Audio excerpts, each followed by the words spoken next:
தேவனுடைய நாமம் மகிமைப்படுவதாக. தேவனை நோக்கி உண்மையாய் கூப்பிடுவோம். சங்கீதம் 91:15. அவன் என்னை நோக்கி கூப்பிடுவான், நான் அவனுக்கு மறு உத்தரவு அருளிச் செய்வேன். ஆபத்தில் நானே அவனோடு இருந்து அவனை தப்புவித்து அவனை கனப்படுத்துவேன். கிறிஸ்துவுக்குள் பிரியமானவர்களே, நம் தேவன் ஜீவனுள்ள தேவன். அவர் நம்மை என்றென்றும் காத்து வழி நடத்துகிறார். அவரை நோக்கி உண்மையாக கூப்பிடுகிறவர்களை அவர் ஒருபோதும் கைவிடாமல் காத்து வழி நடத்துகிறார். அவர் மீது உண்மையான நம்பிக்கை, விசுவாசம், அன்பு கொண்டவர்களை அவர் ஒருபோதும் கைவிட மாட்டார். வசனம் சொல்கிறதே, அவர் நம்மோடு இருந்து நம்மை விடுவிக்கிற தேவன்.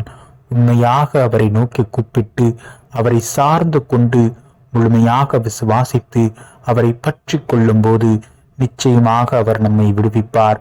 நம் அவமானங்கள், நிந்தைகள், வேதனைகள், துன்பங்கள், கவலைகள், கஷ்டங்கள், நம் இழப்புகள் அனைத்திலும் நம் தேவன் நம்மோடு கூட இருந்து நமக்கு அவர் தம்முடைய பலனை தந்து நம்மை ஸ்திரப்படுத்தி நம் இருதயத்தை பலப்படுத்தி தம் வார்த்தையினாலும் தன் அன்பினாலும் நமக்கு ஆறுதல் தந்து பரிசுத்த ஆவியினாலே ஆலோசனை தந்து நம் இருள் சூழ்ந்த வாழ்வை வெளிச்சமாக மாற்றுகிற தேவன் நம்மோடு கூட உண்டு.